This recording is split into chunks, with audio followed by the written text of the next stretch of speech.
الصيحة تقع ليلة 23 ليلة جمعة، افهم ما يقول أهل البيت. أهل البيت يقولون أنتم أفقه الناس إذا عرفتم معاني كلامنا. أنا ما أتكلم عن العميان اللي ما يفهمون، لا، تفت لما يقول لك الإمام أمير المؤمنين أن الصيحة تقع في ليلة جمعة ليلة 23 شهر رمضان، وأنت الآن في شهر رمضان ليلة 23 ليلة جمعة، فماذا يعني ذلك؟ يعني ذلك أن شهر رمضان 30 ليلة، فينتهي متى ينتهي شهر رمضان؟ إذا كان ليلة الجمعة ليلة 23 ينتهي الجمعة، يعني آخر يوم من شهر رمضان الجمعة. شوال يبدأ السبت، وشوال دائما 29 يوم، هذا تقويم أهل البيت. الآن لا تجيب لي الحديث صوموا للرؤية وافطروا للرؤية، أنت ثبت أول شهر رمضان، كل الأشهر تكون عندك واضح، فأول شهر رمضان الخميس.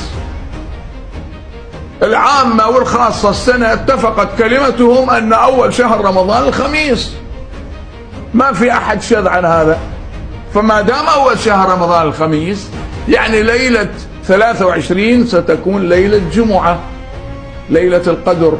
وأهل البيت يقولون ارتقبوا الصيحة في ليلة 23 ليلة جمعة من شهر رمضان.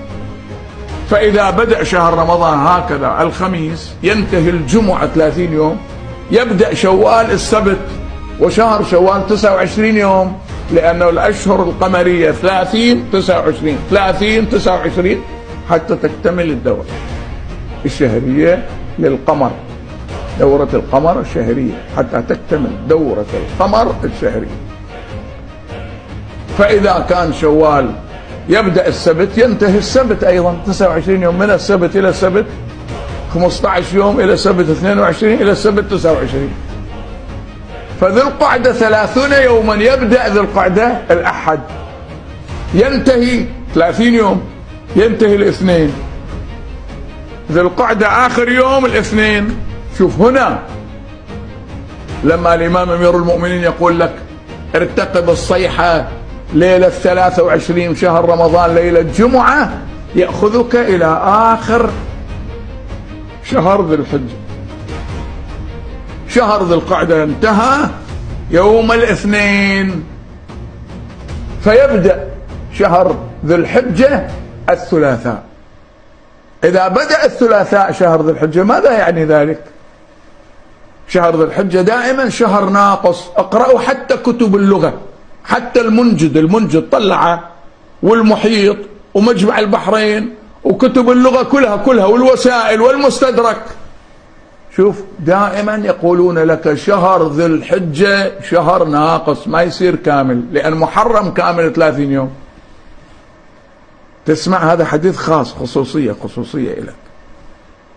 فإذا بدأ شهر ذي الحجة يوم الثلاثاء، الإمام الحسين لما طلع من مكة كتب كتاب لأهل البصرة، قال لهم إني خرجت يوم التروية 8 من ذي الحجة الثلاثاء، يعني بدأ ذي الحجة يوم الثلاثاء لما خرج الإمام الحسين. لأن لما يقول 8 من ذي الحجة الثلاثاء، يعني بدأ الثلاثاء، من الثلاثاء للثلاثاء 8 أيام.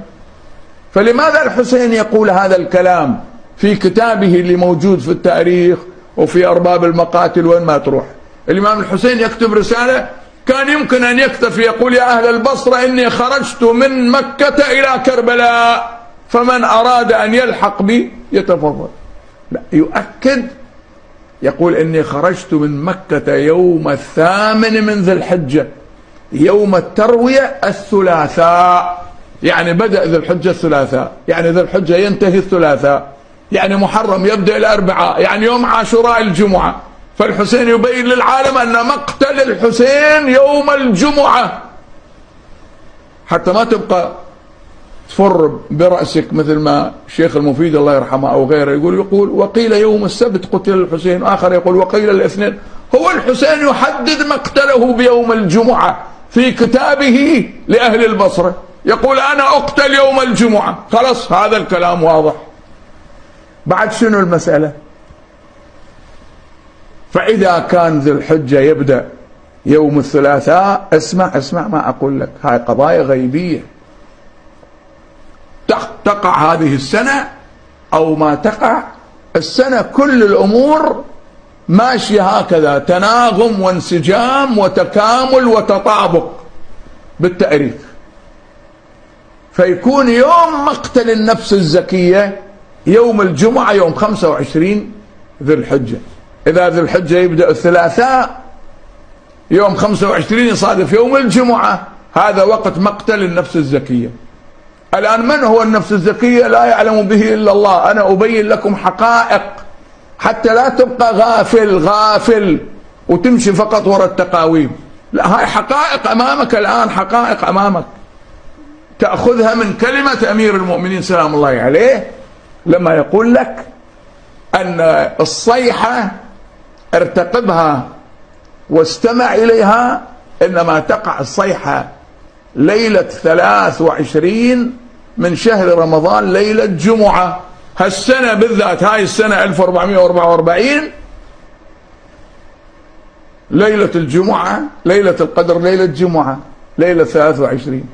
فلماذا لا تتفاءل بالخير وبالفرج وأنك تسمع الصيحة؟ يمكن أنك تسمع الصيحة، بس ابعد عنك قضية شهر رجب. واحد يقول لك لا، أول الصيحة بشهر رجب، وشهر رجب مر علينا، والسفياني تطلع راياته بشهر رجب. لا لا لا لا، شهر رجب إذا بدأت الحساب من رجب يعني صار سنتين، لأن صار شهر رجب في السنة التي تسبق السنة القمرية اللي تبدأ في شهر رمضان.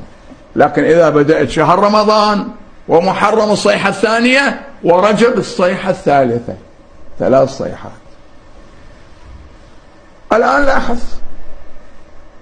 لاحظ، إذا رجل يقول لك أو يأتيك تحذير، يقول لك أنت تمشي في طريق